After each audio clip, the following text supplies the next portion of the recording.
also come back just for a second. Okay, there's that. And then I'm going to make you co-host. And all right, I'll be back as soon as I can. Okay. Yeah. Well, Daffodils. Okay, have you a choice that we want to read? I don't know. Was someone chosen to pick a choice? Yeah. I think. Yeah, I had a look at a good few. Good. So I decided in the end to go with her earlier one. She's very early 20s in this one. It's called Daffodils. Oh yeah, I'd like to And read that. it's only 8 pages. So Yeah, I saw that one. Good. Oh, here. I think it's one of the very first, isn't it? Yes. Okay. It's the second one. Yes. Ah, Perfect. lovely.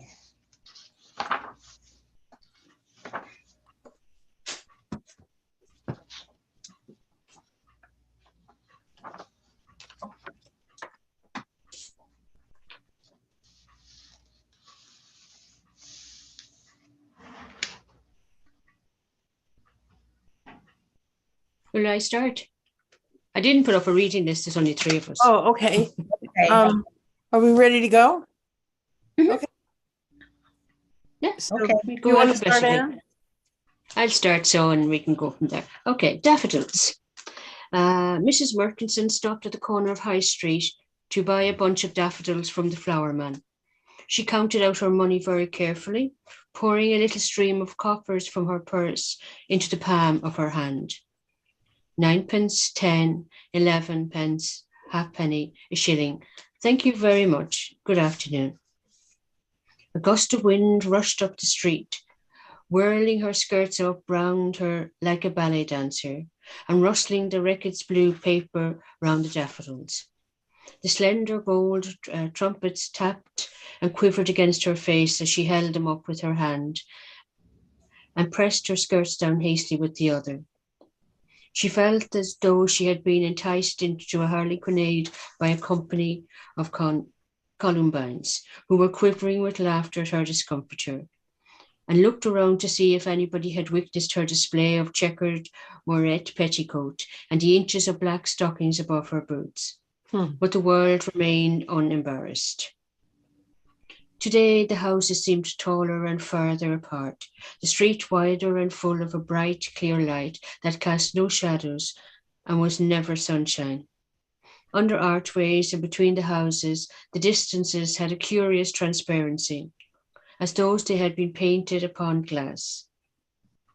Against the luminous and indeterminate sky, the Abbey Tower now rose distinct and delicate.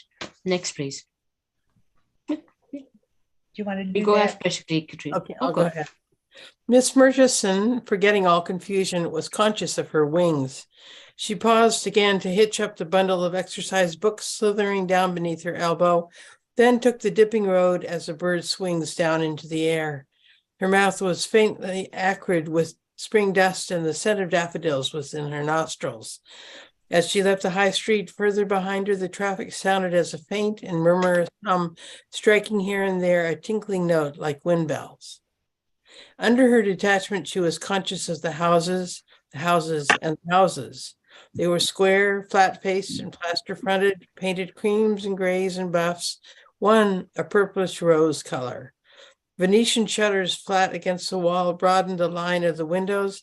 There were colored fan lights over all the doors. Spiked railings before them shut off their little squares of grass or gravel from the road, and between the railings branches swung out to brush against her dress and recall her to the wonder of their budding loveliness. Miss Murchison remembered that her mother would be out for tea and quickened her step in anticipation of that delightful solitude. The silver birch tree that distinguished their front garden slanted, beckoning her across the pavement. She hesitated as her gate swung open and stood looking up and down the road. She was sorry to go in, but could not resist the invitation of the empty house. She wondered if tomorrow would fill her with so strange a stirring as today. Soon, in a few months, it would be summer, and there would be nothing more to come. Summer would be beautiful, but this spring made promise of a greater beauty than summer could fulfill, hinted at a mystery which other summers had evaded rather than explained. She went slowly up the steps, fumbling for her latchkey. Joan? The day's dinner still hung dank and heavy in the air of the little hall. She stood in the doorway, with that square of light sound behind her, craving the protection and the comfort with which that dark entrance had so often received her. There was a sudden desolation in the emptiness of the house. Quickly she entered the sitting room and flung open the window, which set the muslin curtains swaying in the breeze and clanked the little pictures on the walls. The window embrasure was so deep that there was little light in the corners of the room. Armchairs and cabinets were lurking in the dusk. The square of daylight by the window was blocked by a bamboo table groaning under an array of photographs. In her sweeping mood, she disposed the photographs, thrust the table to one side, and pulled her chair into the corner. "I can't correct my essays in the dark," she asserted, though she had done so every evening of the year. Next, please. How tight-laced you are, poor Columbine, she said, throwing away the paper and seeing how the base cut deep into the fleshy stems. You were brave above it all, but there now. She caught the base and shook the flowers out into a vase. "I can't correct," she sighed, "with you all watching me. You are so terribly flippant." But what a curious coincidence. She had set her class to write an essay upon daffodils. "You shall judge. I'll read them all out loud. They will amuse you." She dipped her pen in the red ink pot with an anticipatory titter. "Hi, Susan." Hi, everybody. Sorry. I'm just No, trying to you're find fine. you. Do you know we're on Elizabeth Bowen collecting stories, Yeah. and at the moment we're reading Daffodils, which is from her Daffodils. early work. Okay, perfect. I'll just look. Thanks so much, Anne. No problem. Well, I better put up a list, so had I.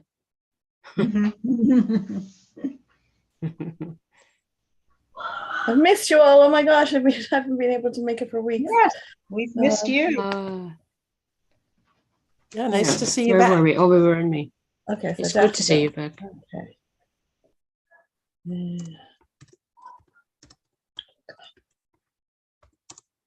No.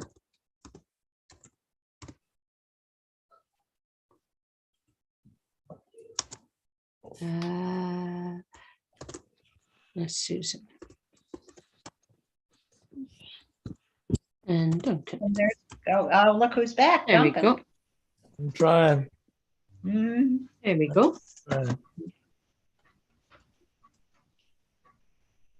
Yeah. Will I continue? Just did you get a feeling? We're just starting the third page of the story. She's just after arriving home from school. With a creak of wheels, a young woman went by slowly, wheeling a perambulator. She leaned heavily on the handlebar, tilting the perambulator on its two back wheels and staring up, wide-mouthed, at the windows. How nice to be so much interested, thought Miss Murchison, pressing open the first exercise book. But I'm sure it can't be a good thing for the baby. The essays lacked originality. Each paragraph sidled up self-consciously to openings for a suitable quotation, to rush each one through with a gasp of triumph. And then my heart with pleasure fills and dances with the daffodils. Fair daffodils we weep to see, you fade away so soon. She wondered if any of her class could weep for the departure of a daffodil. Mostly they had disclaimed responsibility for such weakness by the stern prefects, as the poet says. Flora Hopwood had, she remembered, introduced a quotation dictionary, which must have been round her circle. Next, please. I must forbid it. Why can't they see things for themselves, think them out? I don't believe they ever really see anything, just accept things on authority of other people. I could make them believe anything. What a responsibility teaching is. But is it? They'd believe me, but they wouldn't care. It wouldn't matter, really. They're so horribly used to things. Nothing ever comes new to them that they haven't grown up with. They get their feelings out of books. Nothing ever surprises or impresses them. When spring comes, they get preoccupied, stare dreamily out of the windows. They're thinking of their new hats. Oh, if only I didn't know them quite so well, or knew them a little better. If I had a school of my own, she meditated, running her eyes down the pages and mechanically underlining spelling mistakes, I would make them think. I'd horrify them, if nothing better. But here, however can one teaching at a high school? Miss Peterson would, they do like me, at least one set does, I know. I'd rather a cult. They appreciate my Titian hair. They'd like me more, though, if I knew how to do it better and knew better how to use my eyes. Their sentimentality embarrasses me. In a way, they're so horribly mature, I feel at a disadvantage with them. If only they'd be a little more spontaneous. But spontaneity is beyond them at present. They're simply calves, after all, rather sophisticated calves. Next, please. She dreamed and was awakened by a familiar laughter. Nobody's laughter in particular, but surely it was the laughter of the high school. 3 girls were passing with arms close linked along the along the pavement underneath her window. She looked down on the expressive tilted ovals of their sailor hats, then, on an impulse, smacked the windowsill to attract their attention. Instantly, they turned up 3 pink faces of surprise, which broadened into smiles of recognition. Hello, Miss Murchison. Hello, children. Come in for a minute and talk to me. I'm all alone. Next, please.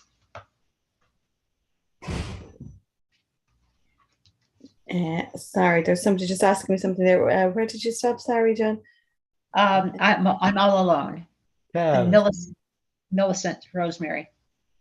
Sorry, yeah. Millicent, Rosemary, and Doris hesitated, eyeing one another, poised for flight. Right, so they agreed unanimously. Miss Murchison, all of a flutter, went round to open the front door. She looked back at the sitting room as though she'd never seen it before. Why had she asked them in, those terrible girls whom she had scarcely spoken to? They would laugh at her. They would tell the others. The room was full of them, of their curiosity and embarrassment and furtive laughter.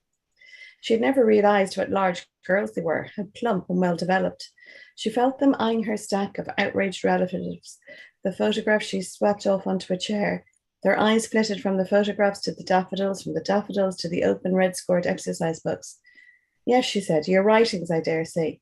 Do you recognize them? I was correcting daffodils and they made me dreary. Sit down, won't you? Dreary. I wonder if you have ever used your senses, smelt or seen things. Oh, do sit down. She seemed to be shouting into a forest of thick bodies. They seated themselves along the edge of an ottoman in a bewildered row. This travestied their position in the classroom and made her feel, facing them, terribly official and instructive. She tried to shake this off. It's cruel, isn't it, to lie in wait for you like this and pull you in and lecture you about what you don't feel about daffodils. Her nervous laughter tickled out into silence. It was a beastly subject, said someone heavily.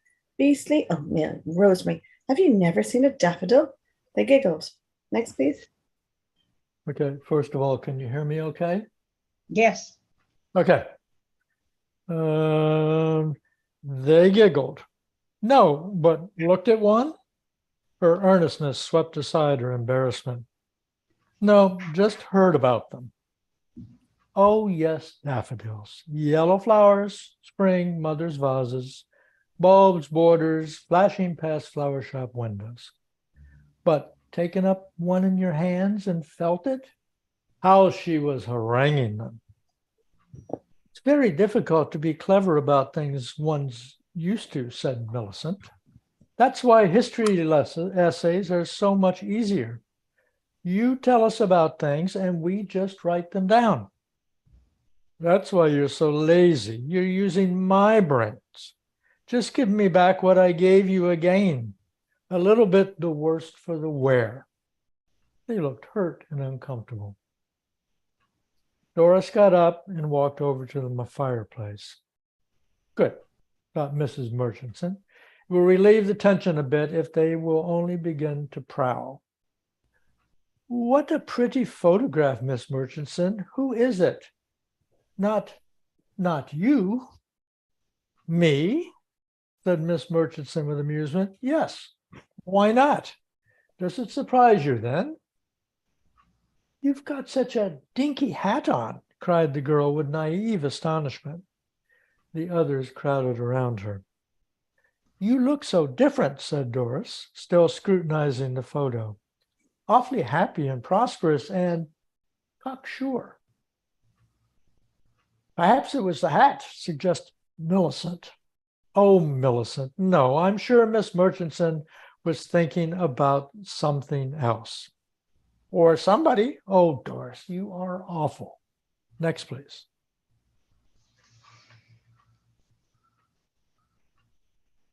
Sue? Mm-hmm. Anne. You Okay. have to unmute, Anne. Yeah. Oh, Anne, Okay. Yeah. Is it Hi. my You look so different, said Doris, still scrutinizing the photograph. Awfully happy and prosperous and cocksure. Perhaps it was the hat, suggested Millicent. Oh, Millicent. No, I'm sure Miss Murchison was thinking about something else. Or somebody. Oh, Doris, you are awful.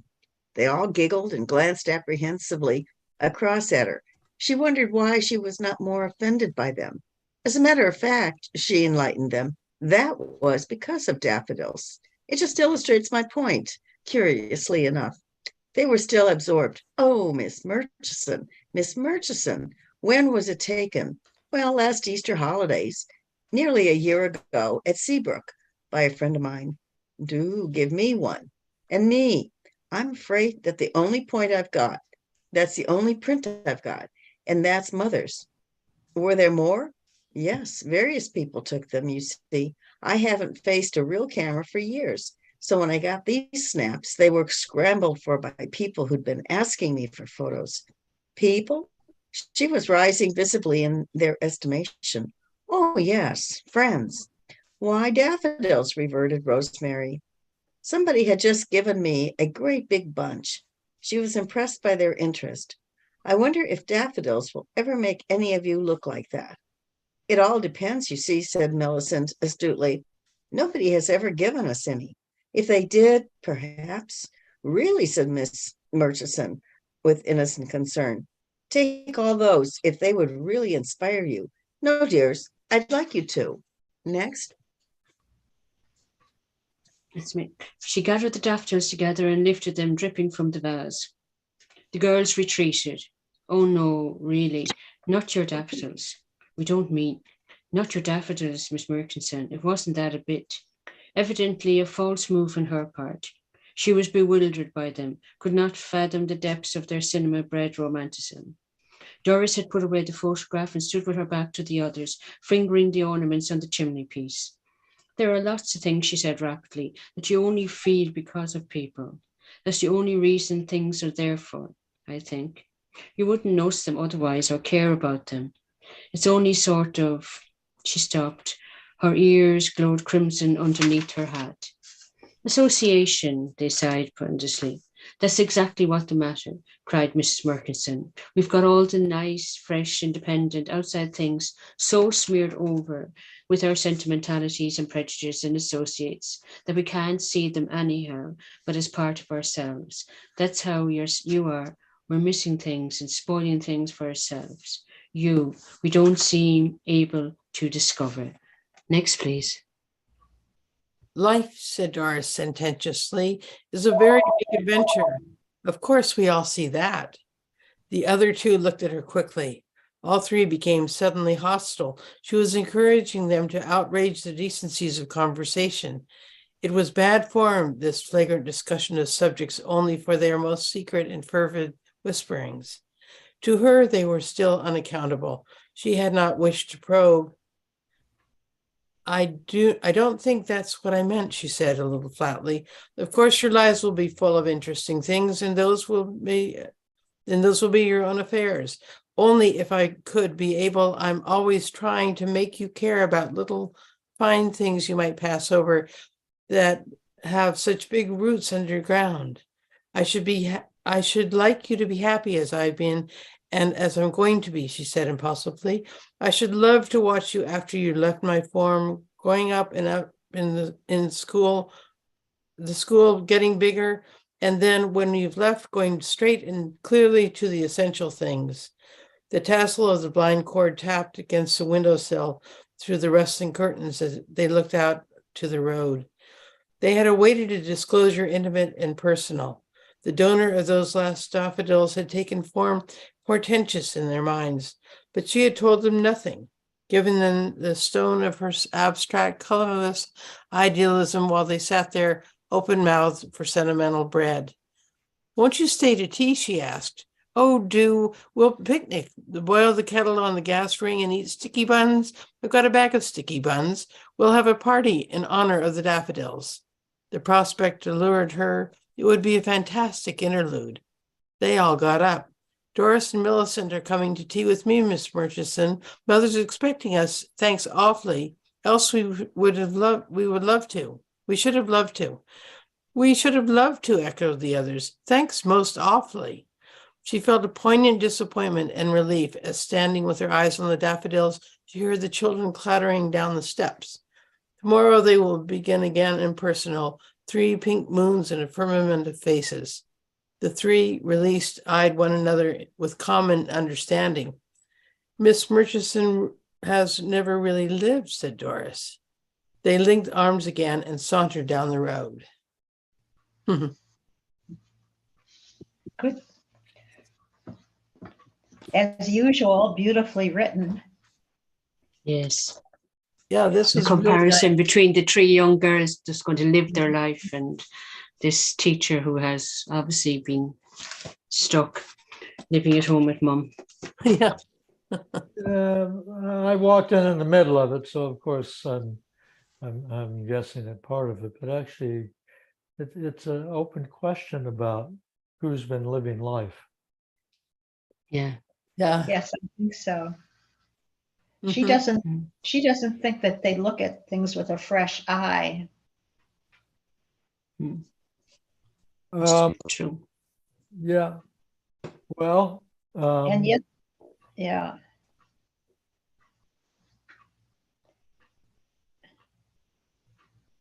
I think they, at least in the half of the story that I heard, think that she may have the better argument.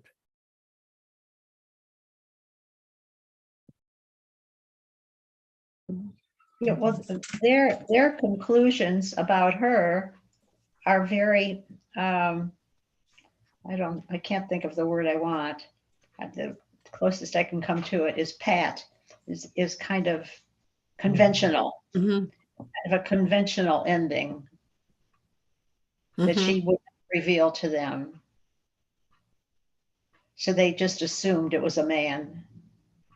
I assumed it was a man.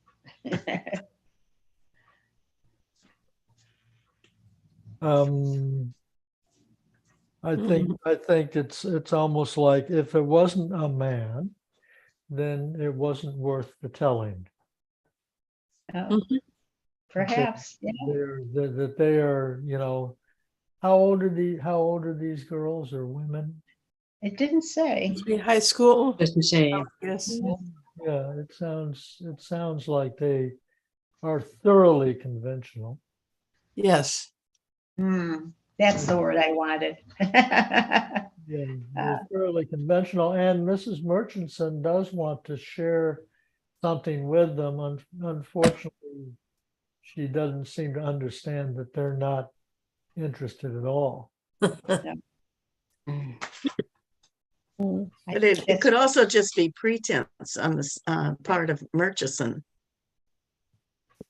Pretense in what sense? Pretense That the flowers symbolize something in the past, and that she was young and attractive. And did it not say that actually that photograph was taken last year? year. Yes. It did say that. Yeah, so we're not talking in the far past here. And so, and I would think that they are looking at her as being drab. Am I Yeah. Mhm. Mhm. okay? But then when she's having her photograph taken with the daffodils, apparently she's not drab. Mhm. And she might have been thinking about that picture when she bought the daffodils. Okay, so she had fresh daffodils. Yeah, okay, so she had fresh daffodils. Mhm. And Yeah. did she buy them for what She was bought them on her way back from school. You missed that part, Duncan. You weren't Oh yeah, here. it opens on the high street. yeah, what was the occasion for Miss Murchison getting together with these three girls anyway? They were just walking by after school and she brought them in. She said, "Come on in."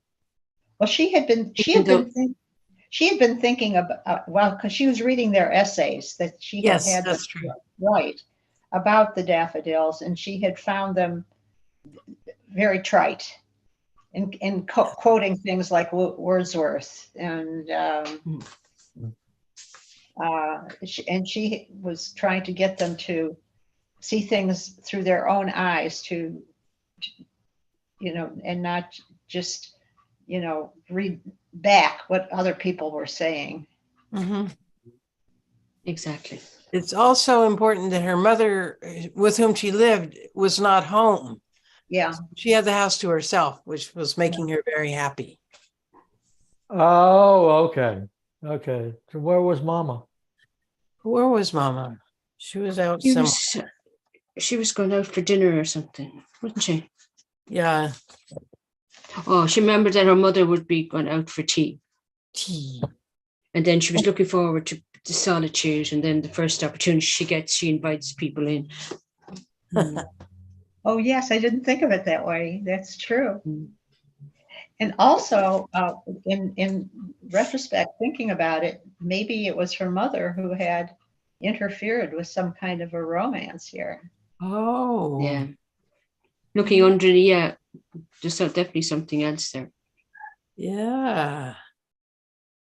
So do we have any clues from earlier in the story of why she was living with her mother? I think this is one of the joys of Elizabeth Bowen, is you never quite know exactly what she's getting at. Mm-hmm. We had this same kind of a discussion, it seems to me, with another one of the stories. Am I correct? Mm. I can't. Yeah. Well, actually, in a number of the stories Yeah. that that she isn't giving us a conventional story. No. That she's leaving loose ends or middles or loose beginnings. Is there any hint in this as to, other than the fact she was glad her mother went out for tea? Was there any interaction between her and her mother early in the story? No. But there is this one sentence in the third paragraph of the story. She felt as though she had been enticed into a harlequin aid by a company of columbines who were quivering with laughter at her discomfiture. Yes. Columbines would be flowers, right? Mhm. Mhm. And Well, then the harlequin is a, isn't there a Columbine as a person? I don't know. Harlequin, that's, yes, in a puppet show, a Yeah, puppet the character. harlequin. Yeah, Yeah. the And harlequin. Harlequins, right? Into a harlequinade. And Columbine too, it seems to me. Oh, She bought some columbine, so they're also flowers. She brought Yes. them with her. Mhm.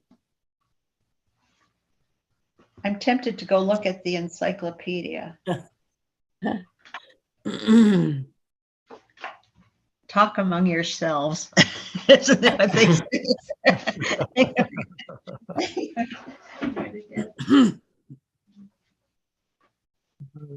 Okay, so she bought flowers. She's walking down the street. So she's very imaginative. Mm. Yeah, she did.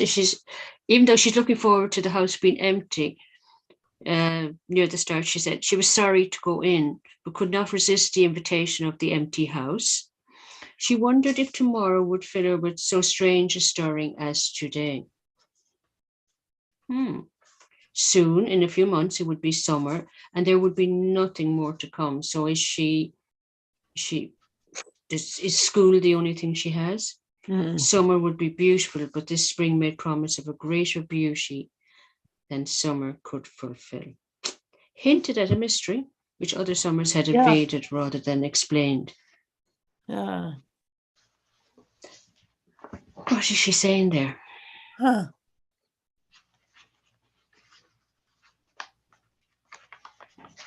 Well, one thing that seems to me that's being said is that she also, to a certain extent,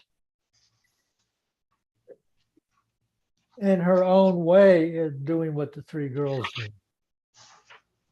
She's doing what, Duncan? She's doing what the three girls are doing in her own way, that rather than really engaging totally with her surroundings, she's taking a clue. So I'm looking at the second thing when she leaves the shop.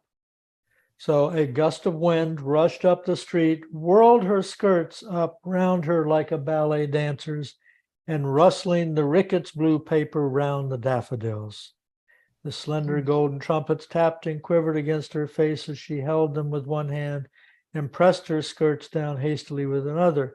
She felt as though she had been enticed into a harlequinade by a company of columbines who were quivering with laughter at her discomfort, and looked around to see if anyone had witnessed her display of checkered moirette petticoat and inches of black stocking above her boots. But the world remained unembarrassed. That's a lot of imagination there. Mm-hmm. Absolutely. Mm-hmm. So imagination she's got.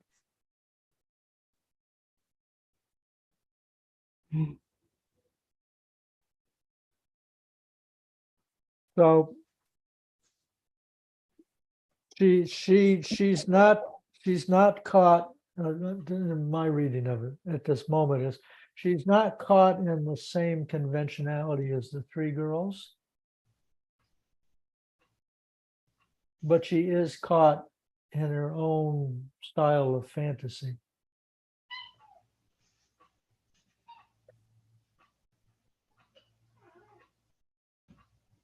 And I say that because first we have the thing with the wind rustling her skirts, and then she goes into that fantasy.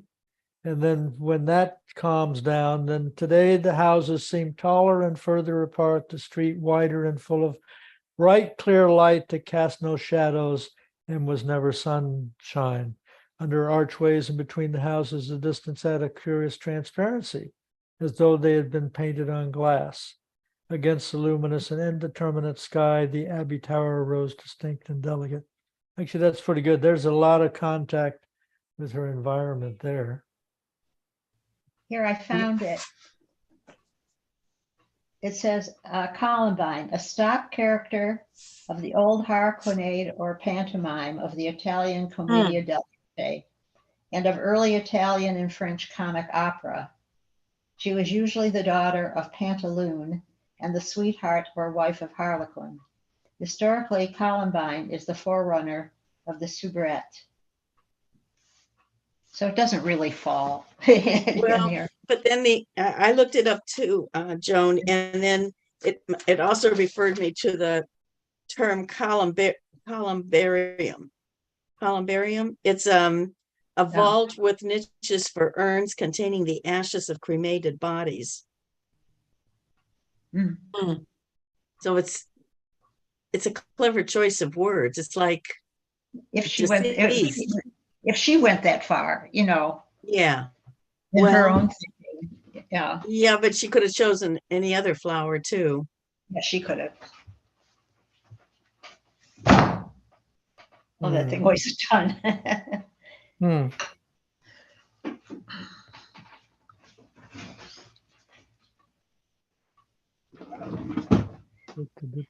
Anyhow, I think it's terrific the way she's made us go off in all these different ideas. You know, Yeah. it's, Yeah, yeah.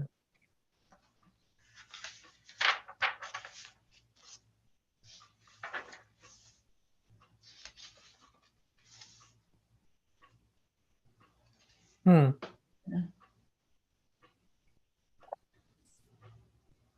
Yeah, and I'm thinking that I made too much of that first thing of the fantasy that the wind sent her on. And that as I reviewed the next couple of pages, it seems like she actually is um, able to contact her environment pretty well.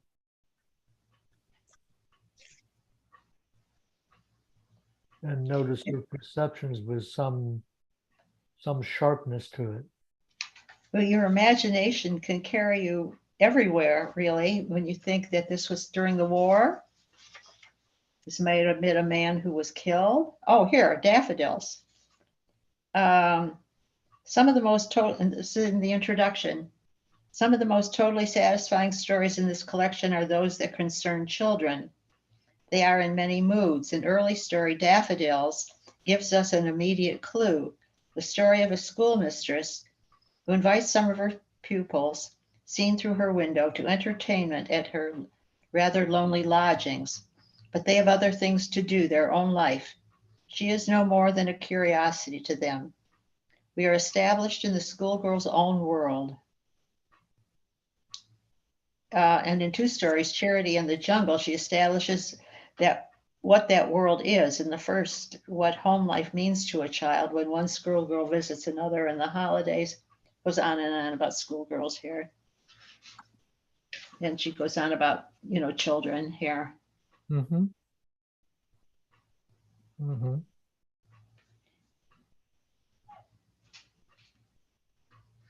That doesn't go as deeply into it as we did. Hmm.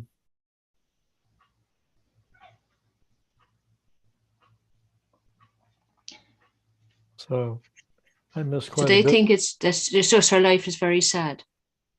That's Basically. how this person, Angus Okay. Wilson, who wrote this introduction, interprets it. Really? I think it's, he's limited That's how by this- the amount of space he has to cover all the stories. So I think, Yeah, right. yeah. Yeah.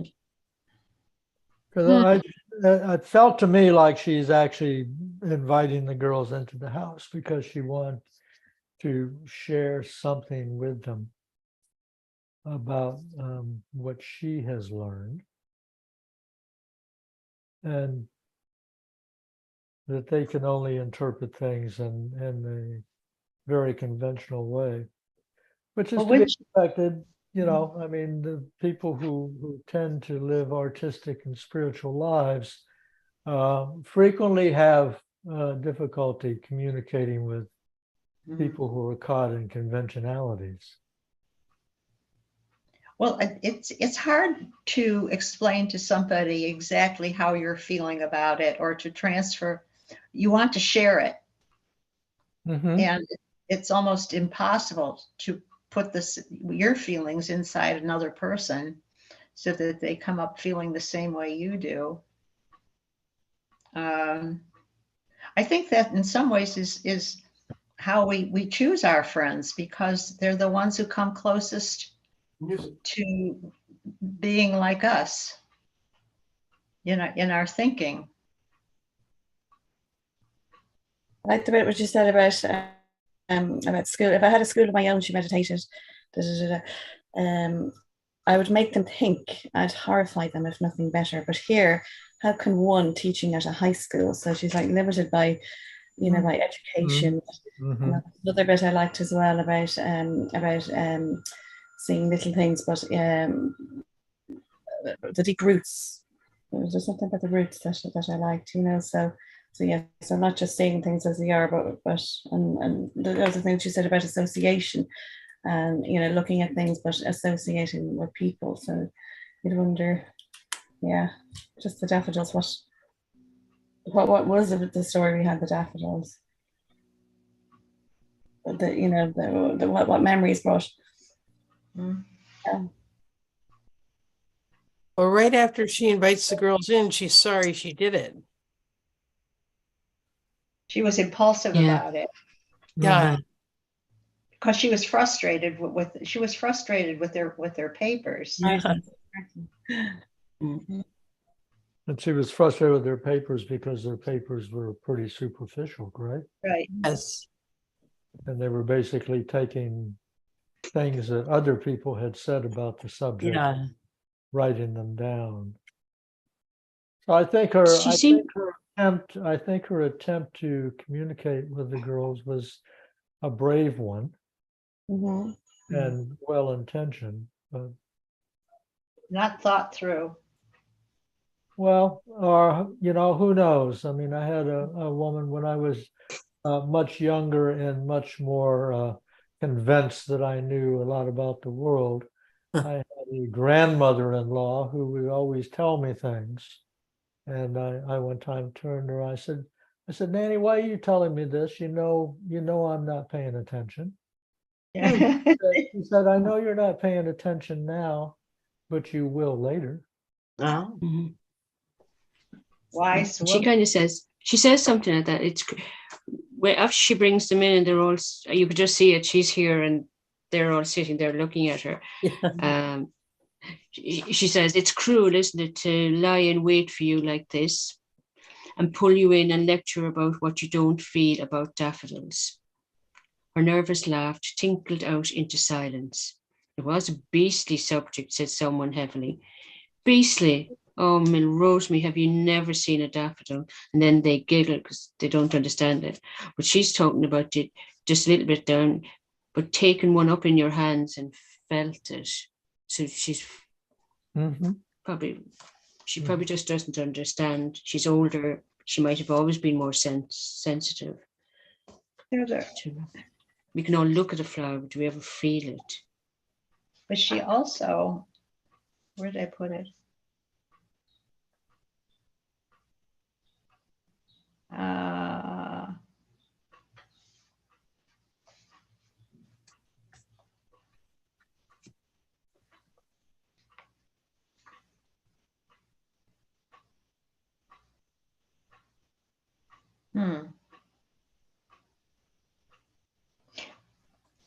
I'm seeing a sentence. I was looking for one thing. I found another.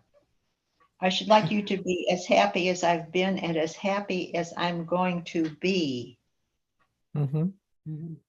So maybe these daffodils indicate that she is going to be married. Somebody who had given her them. Somebody had just given me a great big bunch. So who's the somebody?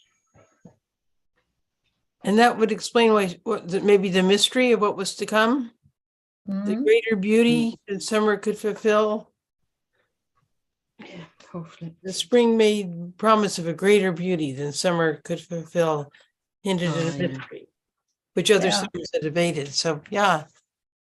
And actually, the girls had come up with the right answer.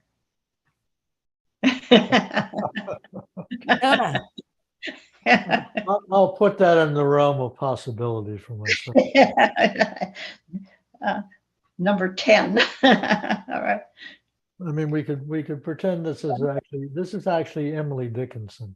Yeah. Yeah, because she doesn't, if that's so, she doesn't say anything to them about that. No. That's too trite. Yeah. I just think this phrase, the harlequinade by a company of columbines, I just think that's the clue to the whole story. Okay. That she's putting on a show, even as that sentence continues. Her clothing is like a harlequin would wear, checkered, black stockings. Yeah. the world remained unembarrassed, but I think she's very uncomfortable. She's got to put on a show to convince herself or her audience of a beautiful life of daffodils. And I think that's a brilliant phrase, though. Yeah, yes, Harlequin. that's, Yeah, yeah. Mhm. It's poignant and I think sorrowful. I think Mm. she has to put on a show because the reality is not what the show is. It's the opposite of what the show is all about. Yes. I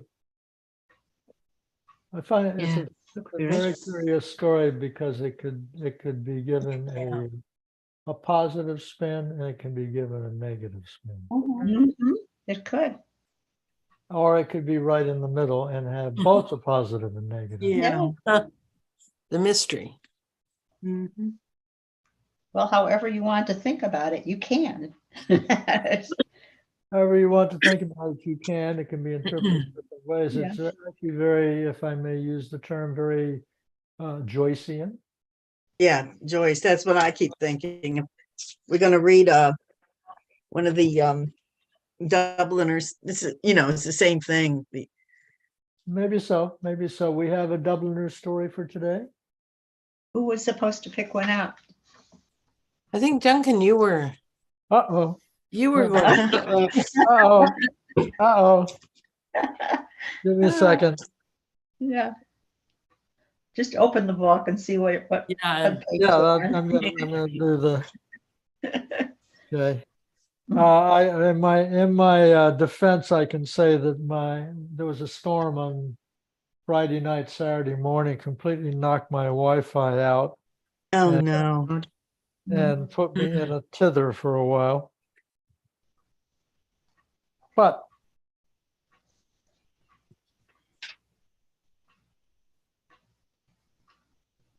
as a matter of fact, let's go with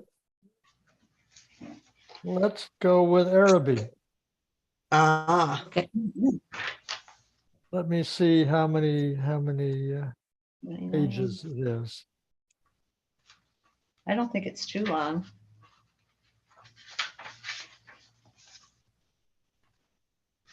no, it's very short. Yeah. 27, 6 pages in my. Okay. In mine, it is 29.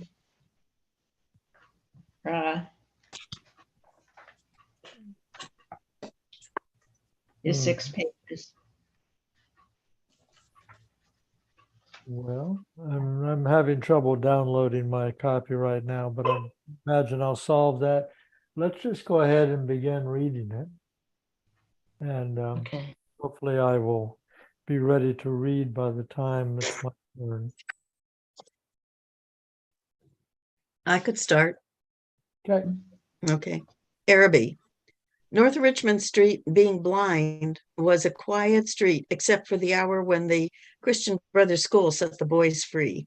An uninhabited house of 2 stories stood at the blind end, detached from its neighbors in the square ground.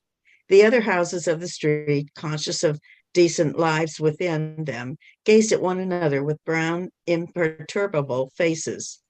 The former tenant of our house, a priest, had died in the back drawing room. Air, musty from having been long enclosed, hung in all the rooms, and the waste room behind the kitchen was littered with old useless papers. Among these I found a few paper-covered books, the pages of which were curled and damp. The Abbot by Walter Scott, The Devout Communicant, and the Memoirs of Vidocq. I liked the last best because its leaves were yellow. The wild garden behind the house contained a central apple tree and a few straggling bushes, under one of which I found the late tenant's rusty bicycle pump. He had been a very charitable priest. In his will, he had left all his money to institutions and the furniture of the house to his sister. Next. When the short days of winter came, dusk fell before we had well eaten our dinners. When we met in the street, the houses had grown sombre. The space of sky above us was the colour of ever-changing violet, and towards it the lamps of the street lifted their feeble lanterns. The cold air stung us, and we played till our bodies glowed. Our shouts echoed in the silent streets. The career of our play brought us through the dark, muddy lanes behind the houses where we ran the gauntlet of the rough tribes from the cottages, to the back doors of the dark, dripping gardens, where odours arose from the ash pits, to the dark, odorous stables where a coachman smoothed and combed the horse, or shook music from the buckled harness. When we returned to the street, light from the kitchen windows had filled the areas. If my uncle was seen turning the corner, we hid in the shadow until we had seen him safely housed. Or if Mangan's sister came out on the doorstep to call her brother into his tea, we watched her from our shadow peer up and down the street. We waited to see whether she would remain or go in, and if she remained, we left our shadow and walked up to Mangan's steps resignedly. She was waiting for us, her figure defined by the light from the half-open door. Her brother always teased her before he obeyed, and I stood by the railings looking at her. Her dress swung as she moved her body, and the soft rope of her hair tossed from side to side. Next, please. Is that me or is that Duncan? Yes, yeah, Cathedra. Okay. Come after me. Every morning I lay on the floor in the front parlor watching her door. The blind was pulled down to within an inch of the sash so that I could not be seen. When she came out on the doorstep, my heart leaped. I ran to the hall, seized my books, and followed her. I kept her brown figure always in my eye, and when we came near the point at which our ways diverged, I quickened my pace and passed her. This happened morning after morning. I had never spoken to her except for a few casual words, and yet her name was like the summons to all my foolish blood. Her image accompanied me even in places the most hostile to romance. On Saturday evenings, when my aunt went marketing, I had to go to carry some of the parcels. We walked through the flaring streets, jostled by drunken men and bargaining women, amid the curses of laborers, the shrill litanies of shop boys who stood on guard by the barrels of pigs' cheeks, the nasal chanting of street singers who sang a "Come All You" about O'Donovan Rosa, or a ballad about the troubles of our native land. These noises converged in a single sensation of life for me. I imagined that I bore my chalice safely through the throng of foes. Next, please. Her name sprang to my lips at moments in strange prayers and praises which I myself did not understand. My eyes were often full of tears. I could not tell why, and at times a flood from my heart seemed to pour itself out into my bosom. I thought little of the future. I did not know whether I would ever speak to her or not, or if I spoke to her, how could I tell her of my confused adoration? But my body was like a harp, and her words and gestures were like fingers running upon the wires. Next, please. One evening I went into the back drawing room in which the priest had died. It was a dark, rainy evening, and there was no sound in the house. Through one of the broken panes, I heard the rain impinge upon the earth, the fine, incessant needles of water playing in the sodden beds. Some distant lamp or lighted window gleamed below me. I was thankful that I could see so little. All my senses seemed to desire to veil themselves, and feeling that I was about to slip from them, I pressed the palms of my hands together until they trembled, murmuring, oh love," many times. At last she spoke to me. When she addressed the first words to me, I was so confused that I did not know what to answer. She asked me, was I going to Araby? I forgot whether I answered yes or no. It would be a splendid bazaar, she said. She would love to go. And why can't you? I asked. Next, please. Well, she spoke. She turned a silver bracelet round and round her wrist. She could not go, she said, because there would be a retreat that week in her convent. Her brother and two other boys were fighting for their caps, and I was alone at the railings.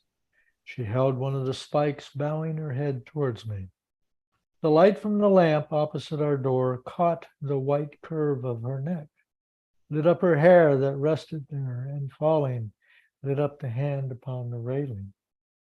It fell over one side of her dress and caught the white border of a petticoat, just visible as she stood at ease. "It's well for you," she said. "If I go," I said, "I'll bring you something." What innumerable follies laid waste my waking and sleeping thoughts after that evening. I wished to annihilate the tedious intervening days. I chafed against the work of school. Next, please.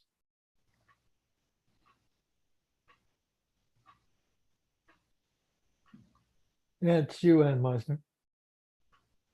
And you need to unmute yourself. Let's see, at night in my bedroom and by day in the classroom, her image came between me and the page I strove to read. The syllables of the word Araby,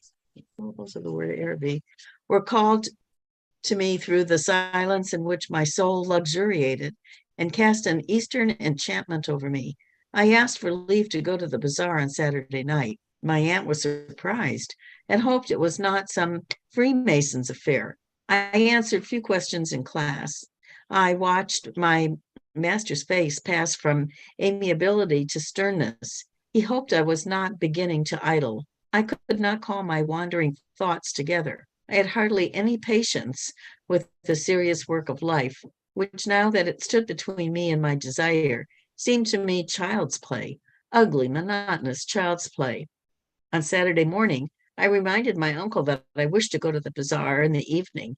He was fussing at the hall stand, looking for the hat brush, and answered me curtly, "Yes, boy, I know." Next. As he was in the hall, I could not go into the front parlour and lie at the window. I left the house in bad humour and walked slowly towards the school. The air was pitilessly raw, and already my heart misgave me. When I came home to dinner, my uncle had not yet been home. Still, it was early. I sat staring at the clock for some time, and when its ticking began to irritate me, I left the room. I mounted the staircase and gained the upper part of the house. The high, cold, empty, gloomy rooms liberated me, and I went from room to room singing. From the front window, I saw my companions playing below in the street. Their cries reached me weakened and indistinct, and leaning my forehead against the cool glass, I looked over the dark house where she lived. I may have stood there for an hour, seeing nothing but the brown-clad figure cast by my imagination, touched discreetly by the lamplight at the curved neck, at the hand upon the railings, and at the border below the dress. Next, please. When I came downstairs again, I found Mrs. Mercer sitting at the fire. She was an old, garrulous woman, a pawnbroker's widow, who collected used stamps for some pious purpose. I had to endure the gossip of the tea table. The meal was prolonged beyond an hour, and still my uncle did not come. Mrs. Mercer stood up to go. She was sorry she couldn't wait any longer, but it was after 8 o'clock, and she did not like to be out late, as the night air was bad for her. When she had gone, I began to walk up and down the room, clenching my fists.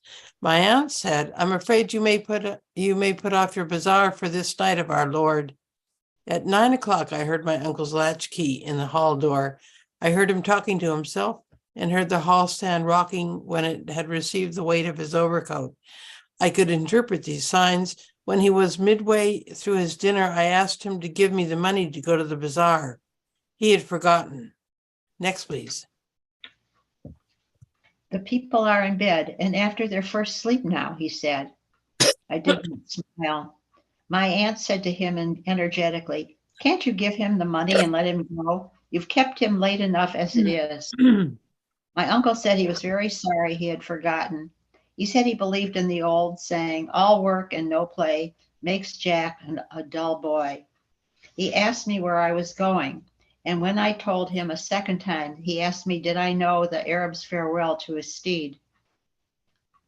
When I left the kitchen, he was about to recite the opening lines of the piece to my aunt. Next, please. I held a florin tightly in my hand as I strode down Buckingham Street towards the station. The sight of the streets thronged with buyers and glaring with gas recalled to me the purpose of my journey. I took my seat in a third-class carriage of a deserted train. After an intolerable delay, the train moved out of the station slowly. It crept onward among ruinous houses and over the twinkling river. At Westland Row Station, a crowd of people pressed to the carriage doors, but the porters moved them back, saying that it was a special train for the bazaar. I remained alone in the bare carriage. In a few minutes, the train drew up beside an improvised wooden platform. I passed out onto the road and saw by the lighted dial of a clock that it was 10 minutes to 10. In front of me was a large building which displayed the magical name. I couldn't find any sixpenny entrance, and fearing that the bazaar would be closed, I passed in quickly through a turnstile, handing a shilling to a weary-looking man. I found myself in a big hall, girdled at half its height by a gallery. Nearly all the stalls were closed, and the greater part of the hall was in darkness. I recognized a silence like that which pervades a church after a service. I walked into the centre of the bazaar timidly. A few people were gathered about the stalls which were still open. Before a curtain, over which the words Café Chanton were written in coloured lamps, two men were counting money on a salver. I listened to the fall of the coins. Next, please. Remembering with difficulty why I had come, I went over to one of the stalls and examined porcelain vases and flowered tea sets. At the door of the stall, a young lady was talking and laughing with two gentlemen. I remarked their English accents and listened vaguely to their conversation.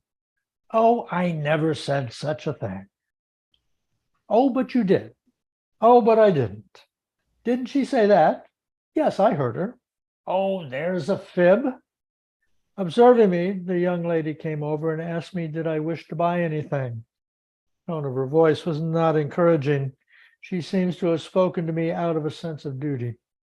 I looked humbly at the great jars that stood like Eastern guards at either side of the dark entrance to the stall and murmured, "No, thank you." The young lady changed the position of one of the vases and went back to the two young men. They began to talk of the same subject. Once or twice, the young lady glanced at me over her shoulder. Next, please.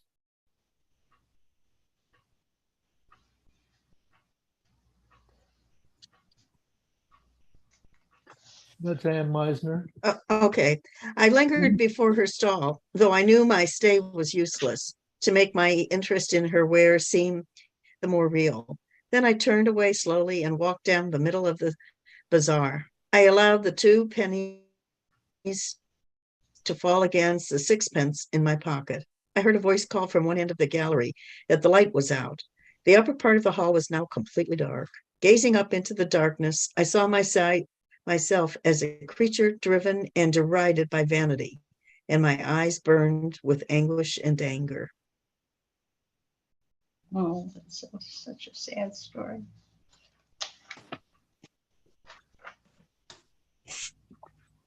When I was a little girl and a big girl, I was horse crazy. And I happened to love this poem, The Arab's Farewell to His Steed. Mm-hmm. And I used to read it and recite it all the time. And I still remember the first line. Gamara was a dainty steed, strong and bold of noble breed. And something about the blood that rushed through her veins. Mm-hmm. So when I come upon this, it's kind of fun to see it. I didn't think anybody else knew there was such a poem. Here all this time you thought you were the only one that knew that. Yes. Here it is in a James Joyce story. Yes. Yeah. Well, it seems like that James Joyce has described feelings of this young man. Whereas Elizabeth Bowen puts the feelings in metaphors or symbolic ways. The daffodils and the columbines, and so we read into her what we think the story is about. Whereas with Araby, the disenchantment of this young man. Yeah, there's certainly no ambiguity in that part of the story at all. Mhm. Yeah. How does this relate to the idea that all these stories have the theme of Paralysis. paralysis? So, well, he was kind of paralyzed because he couldn't move because he didn't have his money. Mhm. No, he had money, right? No, The he had to uncle, wait. he had to wait for the uncle to give it to him. Okay, he was paralyzed until his uncle came home. Yes. Yeah. But then he was, I think his paralysis in this particular case was that he was so obsessed with this girl Mm. that the whole story, she's like the pole star, and all of his thoughts and actions are circulated around her. Right. And the fact of the matter is, he didn't know this girl at all. This is, for some unknown reason, this is an Yeah. obsession that he has, Oh, and all of his emotion and thoughts are going in that direction. And in that regard, the stories are a little bit similar in the sense that Mrs. Murchison mm. is also focused in trying to share this daffodil thing with the girls, who could kind of care less.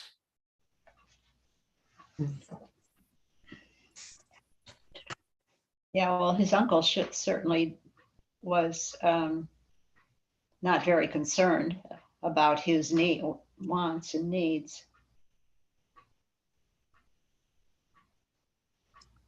In the daffodil story, I like the one phrase about like the potential of spring and then the reality of summer.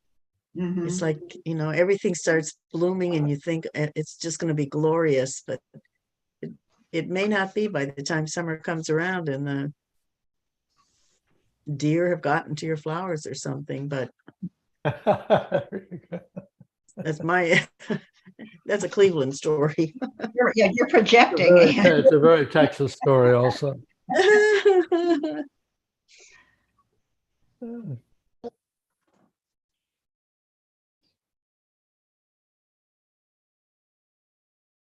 a very frustrating.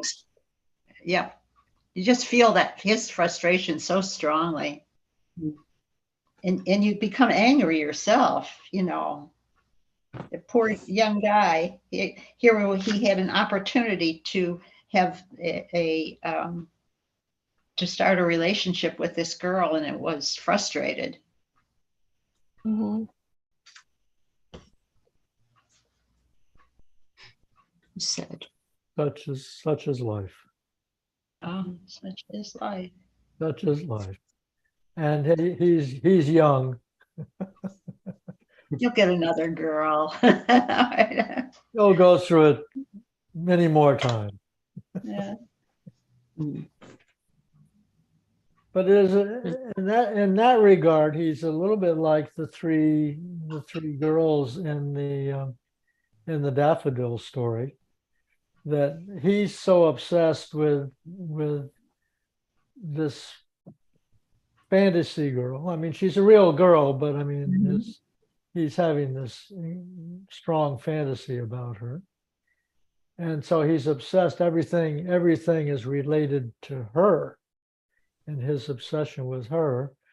And in a similar sense, the three young girls in the Daffodil story can't really hear anything unless it's a romantic story.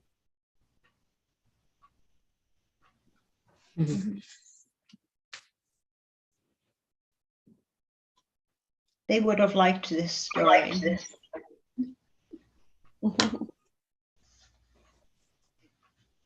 Yes.